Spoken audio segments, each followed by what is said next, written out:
இயேசு கிறிஸ்துவின் துணிகளை பங்கு போட்டுக் கொள்ளலாம் வாங்க.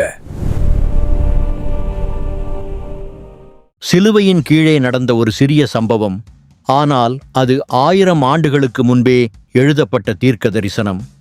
ரோம படையினர் இயேசுவை சிலுவையில் அறையப்பட்ட பிறகு அவருடைய உடைகளை எடுத்துக்கொண்டு தங்களுக்குள் பகிர்ந்து கொண்டார்கள். ஆனால் ஒரு ஆடை மட்டும் வேறுபட்டது. அது ஒரே துணியாக நெய்யப்பட்ட ஆடை. அதை கிழிக்க அவர்கள் தயங்கினர். இதை கிழிக்க வேண்டாம், யாருக்கு கிடைக்க வேண்டும் என்று சீட்டு போடலாம் என்று அவர்கள் சூது போட்டார்கள். அந்த நேரத்தில் அவர்களுக்கு தெரியாது, அவர்கள் செய்த அந்த செயலே சங்கீதம் 22:18 1000 ஆண்டுகளுக்கு முன்பே எழுதப்பட்ட தீர்க்க தரிசனத்தை நிறைவேற்றியது. சிலுவையிலும் கூட தேவனின் வார்த்தை தவறவில்லை.